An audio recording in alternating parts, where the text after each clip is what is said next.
Hi, everyone. Welcome back to the AskRebecca Radio Show. Thank you for joining me.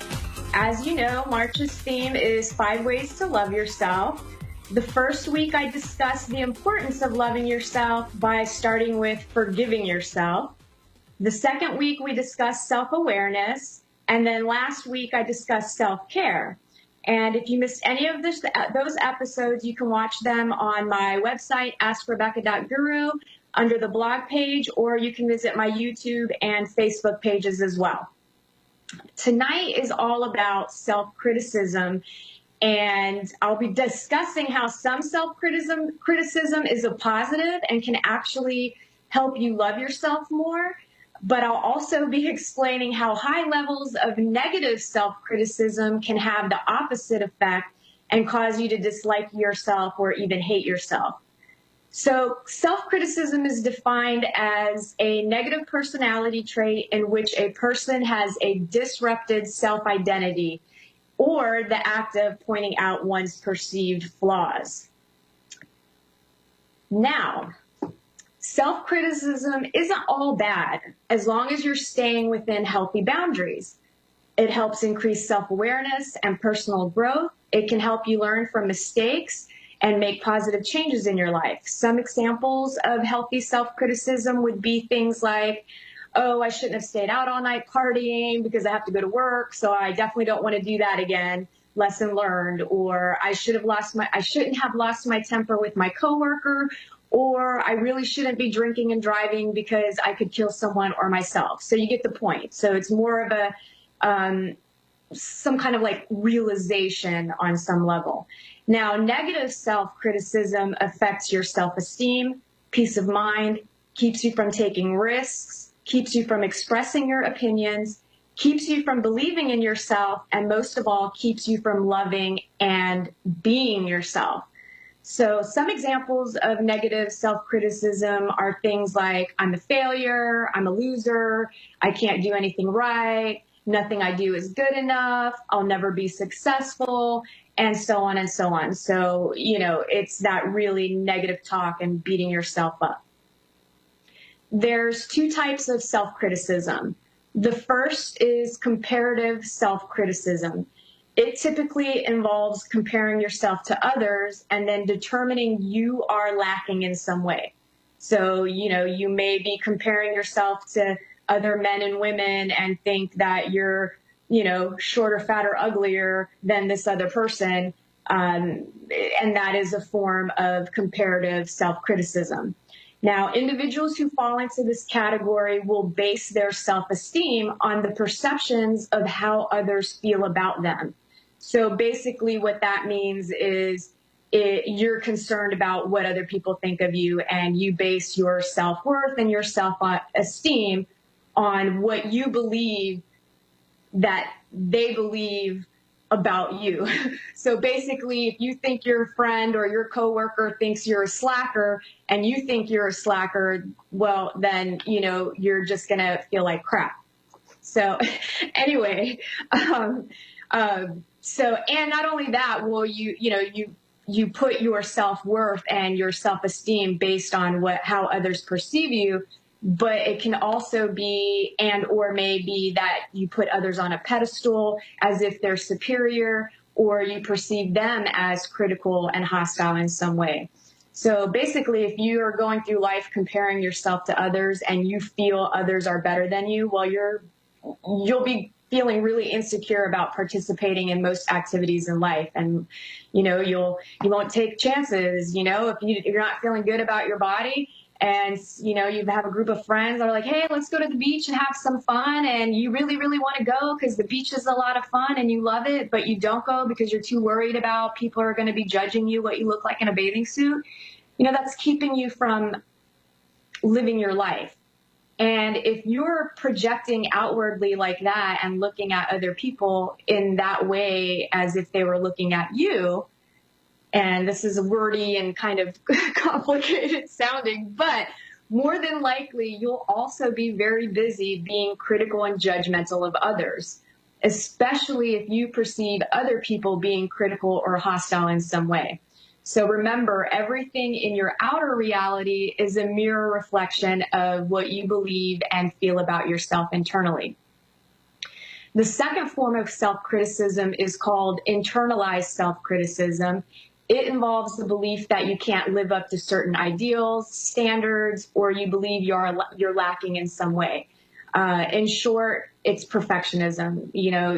We're perfectionists. So even success can be perceived as a failure. For example, you pass a test with a B, but feel like you failed because you should have gotten an A. So it's, again, you're putting these standards and ideals out there and have these expectations of how you should be functioning or how you should be doing things in life. And, those are ideals and expectations and things that are very difficult to live up to, especially for ourselves. So either form can cause you to have self-worth issues, which can lead to chronic unhappiness, self-hate, and a bunch of other crappy feelings that nobody enjoys feeling. So how do we combat our own worst critic? A couple of ways. The first one is by becoming aware of or getting to know your inner negative Nancy or Downer Dan. Sometimes this can be hard to do, especially if you spend a lot of time in your head thinking nonstop. It can be difficult to catch on to subtle negative self-talk.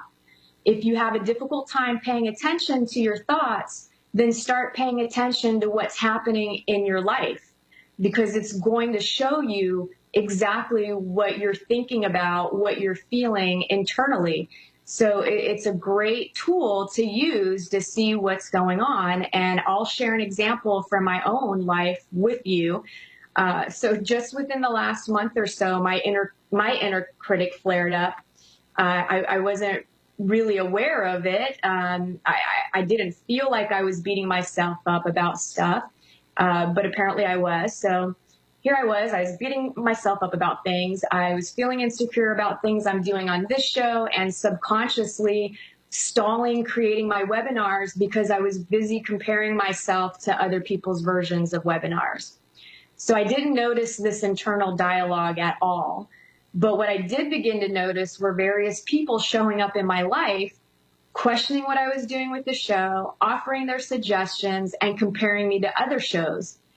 At first, I kind of let it affect my self-esteem because I'm like, what the heck is going on? Because I was conscious of that, but I wasn't conscious or making the connection that I was criticizing myself on a regular basis over the last few weeks. So then reality kind of smacked me in my face when someone actually trolled me on my YouTube page on one of my videos and criticized the heck out of me. And that's when I knew I was struggling with some self-doubt. So since becoming aware of, what I was feeling and how I was perceiving things and that I was subconsciously stalling and, these little things, I was finally able to shift my perception, and I stopped pushing myself so hard for not being perfect, and I stopped comparing myself to others. I realized I'm not here to be anyone except my own unique expression of individuality. And thankfully, my life is back to normal. I have a quiet mind again, so I'm not overthinking, a peaceful heart, and a whole lot of love for myself. So thank you to everyone who showed up in my life to play the role of me. And an even bigger thank you to the guy who showed up as the version of me who hated herself. So thank you for the reminder to love and accept myself always. Okay, so back to another way to deal with your inner critic. Practice self-compassion. So for example, when you catch yourself saying, I'm not good enough, change it to, in most situations, I'm better than I think I am. Just practice accepting yourself. You're not here to be anyone but yourself. So just be compassionate and be aware. And again, if you start hearing that critic in the back of your head telling you you suck or you need to be doing something that you're not doing or you should be doing that, just take a minute and be easy with yourself. Just be easy with yourself. Now, lastly, start practicing mindfulness meditation. And mindfulness meditation is just allowing yourself to be with your thoughts and feelings without judgment. Most of us are constantly running away. Like, we can't sit still for a minute because, God forbid, we sit with ourselves. We actually find out the things that we don't want to feel and we don't like to think about. So most of us are constantly going from one thing and lead very busy lives, or we distract ourselves with TV, phones, video games, whatever your vice is with that. So mindfulness meditation is a great way to start allowing yourself to be with your thoughts and feelings without judgment. Meditation is extremely powerful in cultivating self-love and inner peace. So start by going to bed, because I know the excuse is always, oh, well, I know there's not enough hours in the day. When am I going to meditate? I don't have time to be doing that. Well, set aside 15 minutes before bed. Go to bed 15 minutes earlier, or go to bed the time you normally go to bed. Put on some headphones and listen to some soothing sounds. There's tons of free videos on YouTube where you can get guided meditations, or just you can get ocean sounds. You can get, if you like crickets and things like that. I mean, you name it, you can find it on YouTube and you can listen to it. And, so stick on some headphones.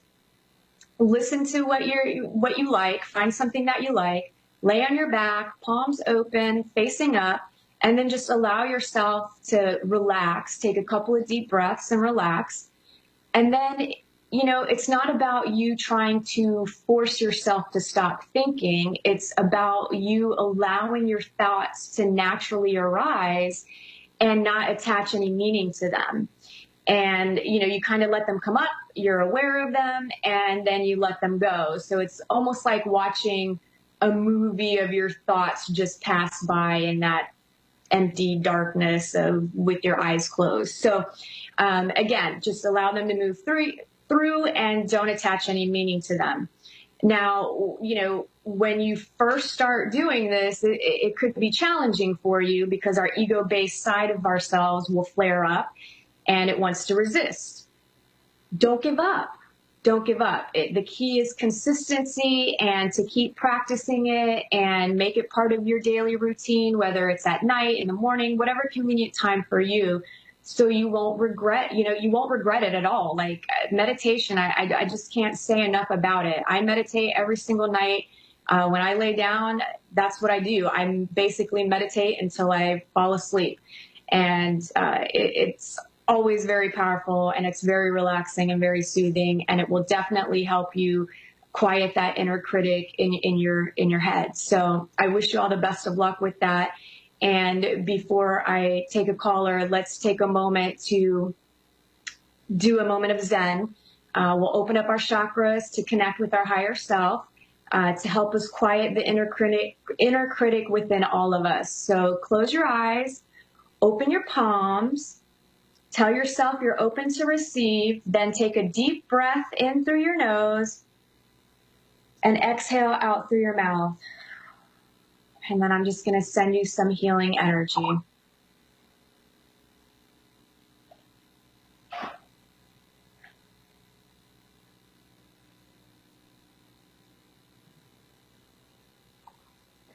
All right, now back to reality. Open your eyes.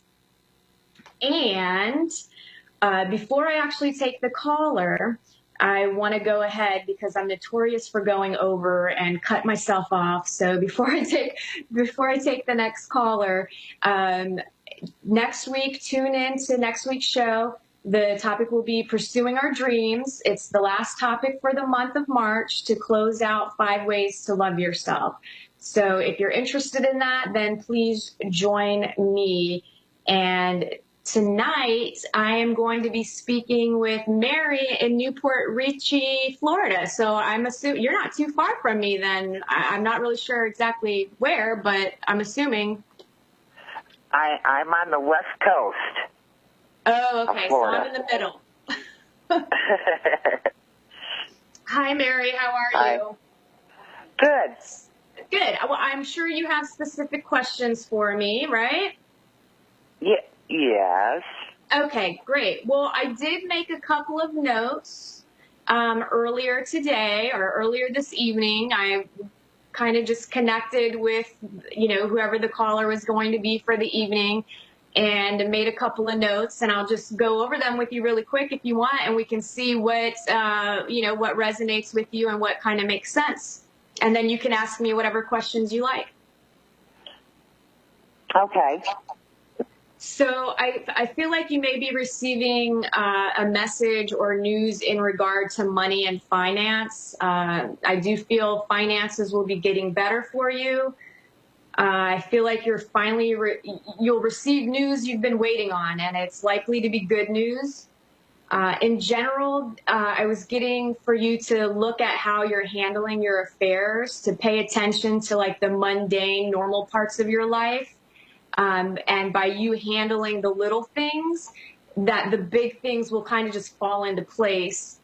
And I was trying to connect with your work situation and relationship situation, and it was really kind of blurry, and I couldn't really connect and figure out if you were employed or if you were unemployed or if you're in a committed relationship or if you're single. So I basically made a couple of notes on all of it. So if you are currently working, the energy felt as if though you need to stick with working within existing systems and accomplish what people expect you to accomplish at work. That now's not the time to rock the boat if you are employed. Like, you need to just kind of wait it out a little bit. But if you're actually looking for work, the position that you need and want, it feels like it's on its way. And some of the advice that was coming through was, in interviews, you'll need to come across as dependable and even-keeled. And so I don't know if any of that's making sense to you yet. But in a relationship, the feeling was a sense of responsibility and duty, and a willingness to like work together to get through the rough spots. So that's felt more like information if you were actually in a relationship. And then there was also this feeling of, if you're single, like there's just a feeling like you need to switch up your routine, or, where you're hanging out in order to meet someone new is like, it feels like it's the same old stomping grounds, and it's not really like the best place for you to meet somebody new. And then the last thing I was getting was that make sure you're getting enough sleep and you're eating healthier foods, and really just kind of doing some self-care for you in order to just feel healthier and just feel a little bit better. So you can feel free to ask any of your questions if any of that resonated with you or made sense to you. Yeah. Well, I am trying to find work. I am on disability, but I am trying to find something to help me. I am a single mother. So as far as a relationship, I don't have a life. I don't think I have a life. I don't, I try. I'm not looking for, I'd like to have somebody in a relationship, but I really don't ever go anyplace to really meet anybody. So that's makes sense. Okay, yeah. So you're just, the same old stomping grounds is basically home, right? So you're like, right. You're not actually going out to, you're not putting yourself out there just yet. With the job, you've been applying for jobs, right? I kind of feel like you're trying to figure out a way to do something from home. It's sort of, yes. Okay, yeah. So I do feel like you will end up getting a job.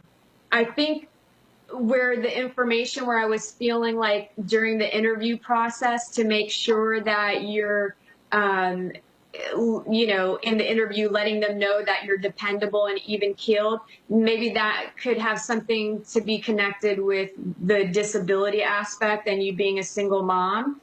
So I want you to, because I feel like you feel insecure about that in some way, right? I almost feel like you worry about that affecting things. So try not to put that energy out there. And when you're in the interview process, be confident and just let them know, you're ready to work, you're here, you're going to do it. And I feel like it will be fine. What's the connection with trying to maybe do something from home? Well, I'm taking care of the elderly in their homes. Okay. All right. So it's you going to their homes versus them coming to you. Right. Pretty much. Yes. Now, do you enjoy that? I kind of feel like, to me, it feels like you do enjoy it on some level, but to me, I feel like you take a lot of emotion away with that. Like you almost feel, it's challenging. Like you feel sad to see somebody in a situation that's worse off than yourself. And I feel like it affects you emotionally. Yes, it does. You're right. I help everybody. I'm always there to help everybody, but nobody ever helps me back. Right. Well, this is where you've got to open yourself up and, allow people to help you, and don't be afraid to ask for help. When to me, I feel like you could do that job very easily, and I feel like it would be something that works for you. But I just feel like it pulls on your heartstrings so much that maybe it's not something that you're not really happy doing. I was kind of getting the feeling of childcare in your home. So I don't know if that is something that's an option. Maybe, neighbors or other single moms that have problems with daycare, or having, doing something like that where maybe you're being a child care. I don't know if you would enjoy that more. No, not really. I take care of my grandchild quite often for my daughter. Okay, so maybe that's why I'm seeing child care, because I just felt like you were babysitting a lot. Yeah, I am. You've got to learn how to say no, woman. Not that I love my grandchild, but it's like, there's a lot, it seems like I have them quite often. Yeah, okay, that makes sense. That's why I'm seeing childcare. Well, I feel like whatever job you are wanting to get, the one that you need, the one that will actually make you feel good and not, feeling bad going to work and pulling on your heartstrings, I feel like you need to just step outside your box and apply for multiple jobs. And, I feel like there's one that you do have your heart set on. Have you applied for it, though? Well, yeah, it was a job that I had last year. It was working at a marina. But I got laid off only because the boating season kind of died down. So I'm hoping to go back there. Ah, okay. Yeah. When does the season start back up? Like in May, at the end of May, June? I'll be, middle of April. That's when I got hired last year.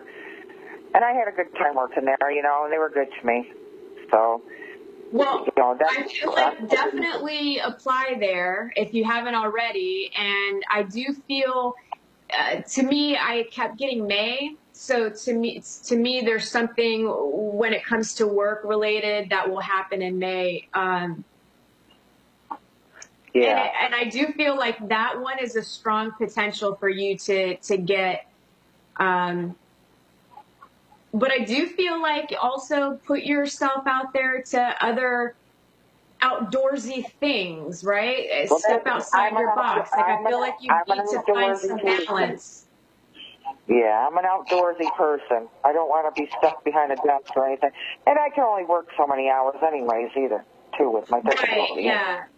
Right, because I feel like you're working under 30 hours a week. To me, it feels anywhere between like 15 to 24. Yeah, that's about what I can work. Yeah. Okay. Yep. So I do feel like doing the outdoor thing with the company that you worked for before, I feel like that will pan out for you. But I do feel like you also have some other choices. So to me, it feels like you will actually get to pick what you want to do. So just keep applying. Like, I do feel that work is coming your way, and it could be where maybe you're even dabbling, doing like the fishing thing and doing something else where you're making a couple of part-time hours. So like 2 part-time jobs working, what you can. So maybe like one day a week you're going to the fishing place, and then another day a week you might be dealing with, what do you call it? I don't know. Do you like animals? Because I feel like you could be doing something with animals. Well, yeah, I got 2 dogs. I guess I like them. Yeah, it feels like dog. It's weird because it almost feels like walking dogs or taking care of dogs, or I don't know. Maybe it's something you'll be helping somebody else out with, because I know that you're a helper and you're a giver. So, but I want you to start giving to yourself. I only have 60 seconds left. When it comes to love, I know your heart is yearning for it, and you can certainly have it, but you have to get out of your house. Okay, but where do I go? What do I do? You need some girlfriends, and you need to go and just, have a social life a little bit where you're connecting with friends, and then it's a natural process and it will happen. But you've got to like get out of your house. Take your daughter, have your daughter, go out with your daughter, or, in some way. I just feel like you need to open your heart and put yourself out there, and you will find someone that is compatible with you.